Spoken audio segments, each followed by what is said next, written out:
Hace tiempo, hablando con una persona, me dijo, yo no dudo de que Dios exista, dudo de que Dios esté cerca de mí.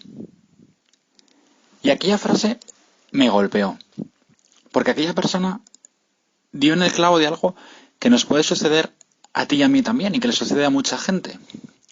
Nosotros no dudamos de que Dios exista.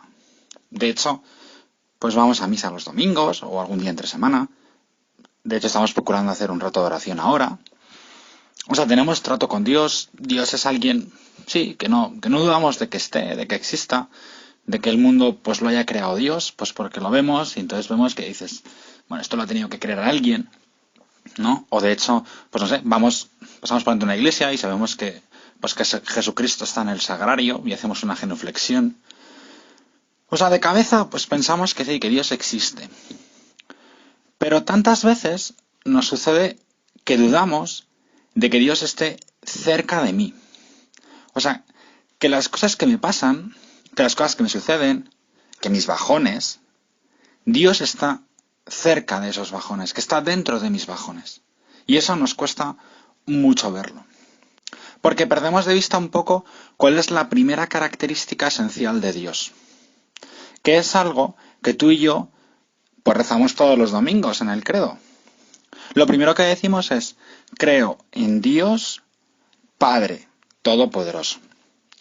Lo primero que decimos de Dios, la primera característica que decimos de Dios, como la definimos, es que Dios es Padre. Y esto es fundamental en la vida del cristiano. Dios es mi Padre. Por tanto, un padre nunca se olvida de su hijo. Hay una frase que dice el profeta Isaías, que es muy bonita, que dice, ¿puede una madre olvidarse del fruto de sus entrañas? Pues aunque ella se olvidare, yo no me olvidaré de ti.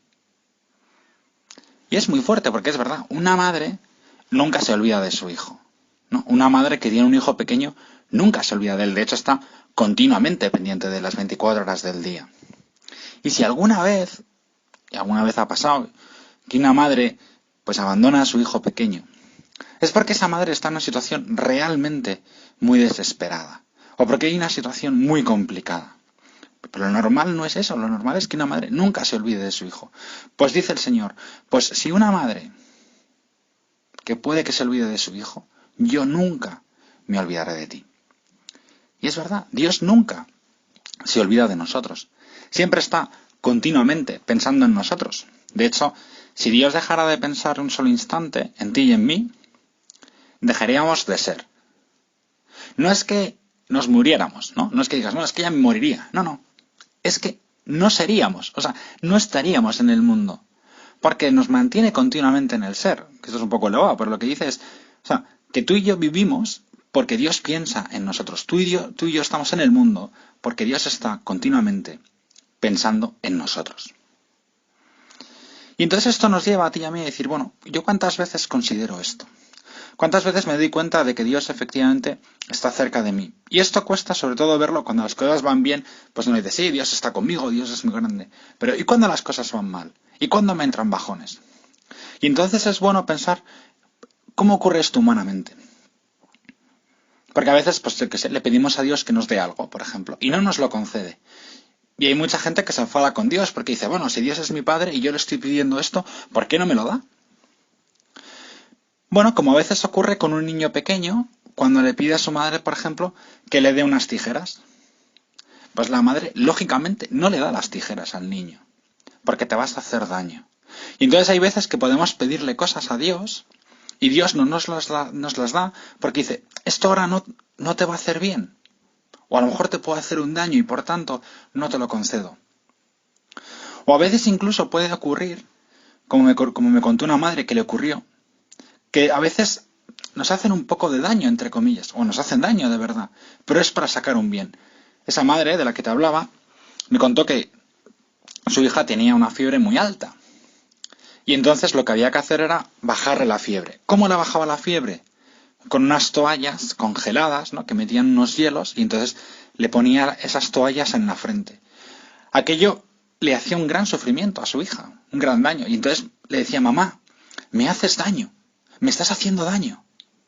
Y entonces aquella madre me decía, yo, con lágrimas en los ojos, porque estaba viendo cómo mi hija sufría, seguía sujetando aquella toalla congelada en la frente de mi hija para conseguir que la fiebre la bajara. Ese es el sufrimiento que Dios a veces también permite, que a lo mejor puede permitir que nos pase algo, algo que no entendemos, algo que nos produce un daño, pero que nos lo está haciendo para que tú y yo saquemos un bien, para que nos cure. Porque eso es lo que busca Dios con nuestra vida, curarnos. Que tú y yo, en el fondo, alcancemos el cielo. ¿Cuál es la finalidad que tiene Dios? Pues Dios ha creado todo esto para que tú y yo algún día estemos con Él en el cielo.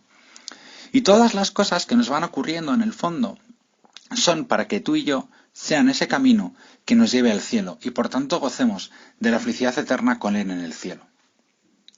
Yo te animo, por tanto, a que en esta oración, pero también a lo largo del día, que tenemos que considerar muchas veces esto, que Dios es mi Padre. Y por tanto, al ser mi Padre, está muy cerca de mí. Que a veces parece que nos ha abandonado. Como el Señor decía en la cruz, Jesucristo cuando estaba en la cruz, decía aquello de Elí, Elí, lama sabactaní. Esto es, Dios mío, ¿por qué me has abandonado? El Señor también expresaba aquello, ¿no? Que Dios le había abandonado. Pero no le había abandonado, parece que le había abandonado. Pero Dios estaba con él y estaba viéndole sufrir. Y era necesario que Jesucristo muriera en la cruz para que tú y yo fuéramos salvados. Todas las cosas que hace Dios, porque es nuestro Padre, las permite para que aquello sirvan para nuestro bien.